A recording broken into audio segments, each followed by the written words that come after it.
ऐसा सच मैं आप सभी के समक्ष प्रस्तुत करने जा रहा हूं जो पिछली कई शताब्दियों से एक विवाद का विषय बना हुआ है।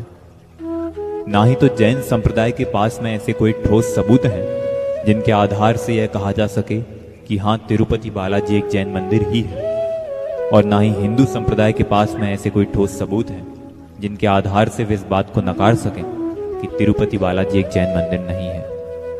इतिहास इस बात का गवाह है कि काल के गाल में और संप्रदायों की चपेट में जो भी चीजें आई, वे कभी एक निर्णयात्मक स्थिति पर पहुंच ही ना सकी। ईसा पूर्व 7वीं और शुरुआती 6वीं शताब्दी में जैन और बौद्ध संप्रदाय बहुत अधिक लोकप्रिय हुए।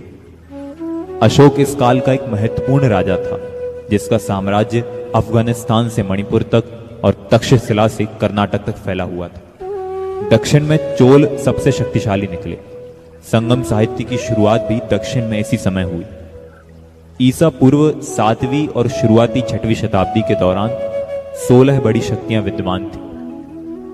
अति महत्वपूर्ण गणराज्यों में कपिलवस्तु के शाक्य और वैशाली के लिच्छवी गणराज्य थे। गणराज्यों के अलावा राजतंत्रीय राज्य भी थे, जिनमें से कौशांबी, मगध, कौशल, कुरु, पांचाल, चेदी और अवंती महत्वपूर्ण थे। इन राज्यों का शासन ऐसे शक्तिशाली व्यक्ति के पास था जिन्होंने राज्य विस्तार और पड़ोसी राज्यों को अपने में मिलाने की नीति अपना रखी थी। 8वीं सदी में सिंध पर अरबी अधिकार हो गया। यह इस्लाम का प्रवेश माना जाता है। 12वीं सदी के अंत तक दिल्ली की गद्दी पर तुर्कदासों का शासन आ गया, जिन्होंने अगले कई साल तक इस हिंदुस्तान पर राज किया। इसी समय घटी एक घटना का उल्लेख आज मैं आप सभी के समक्ष यहां करने जा रहा हूं। विश्व के सर्वाधिक धनी मंदिरों में से एक तिरुपति बालाजी मूल रूप से जैन मंदिर है। इसमें स्वामी रामानुजन ने करीब 8वीं शताब्दी में हजारों ब्राह्मण मंदिरों के साथ साथ अपनी मान्यता के अनुसार परिवर्तित कर दिया था। यह मंदिर मूलतः जैन धर्म के 22वें तीर्थंकर भगवान नेमिनाथ का मंदिर था। इसका इतिहास में उल्लेख भी है, जबकि वर्तमान में माननीय भगवान वेंकटेश का कोई भी इतिहास उपलब्ध नहीं होता। इस संबंध में अनेक इतिहासकारों ने समय समय पर अपना मत प्रस्तुत करते हुए कहा है कि यह प्रसिद्ध मंदिर प्राचीन जैन मंदिर है। अनेक ब्राह्मण एवं पुरातत्वविद भी दबी आवाज में इस बात को स्वीकार करते हैं कि यह द्रविड़ संस्कृति का एक जैन मंदिर था। वे स्वीकार करते हैं कि इस जैन मंदिर के साथ दक्षिण के सैकड़ों जैन मंदिर को रामानुजन और शंकराचार्य ने हिंदू मंदिरों के रूप में परिवर्तित कर दिया था। आर्य संस्कृति भारत की मूल संस्कृति नहीं है।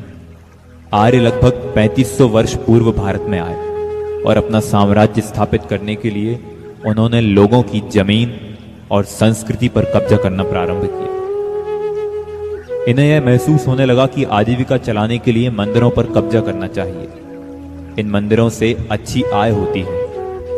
उन्होंने जातिवाद का जहर फैलाया और जैन मंदिरों को वेंकटेश्वर, कपालीश्वर, वरादा पेरुमाल आदि नामों से परिवर्तित कर दिया। भगवान कपिलेश्वर, मीनाक्षी, कामाक्षी भगवान का इतिहास में भी कोई उल्लेख नहीं मिलता।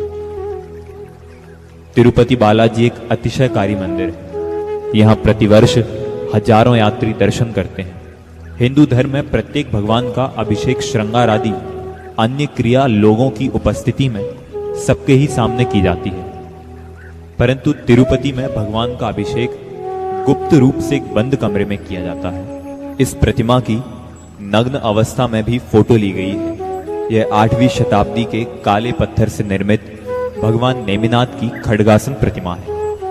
अभिषेक, श्रृंगार आदि क्रियाएं करने के पश्चात नेमिनाथ जी की प्रतिमा को अत्यंत बहुमूल्य हीरे जवाहरात से ढक दिया जाता है, जिसके कारण इसका चेहरा भी स्पष्ट दिखाई नहीं देता। इस प्रकार सैकड़ों वर्षों से जैन समाज के साथ में छल किया जा रहा है। इस संबंध में कृष्ण राव एसटी कहते हैं कि मैं एक हिंदू इतिहासकार हूं। मैंने बुखारिया संधि के नाम से एक प्राचीन आलेख पढ़ा। यह आलेख ऐतिहासिक दस्तावेज बेंगलुरु सेंट्रल लाइब्रेरी पुरातत्व संभाग कर्नाटक में उपलब्ध है।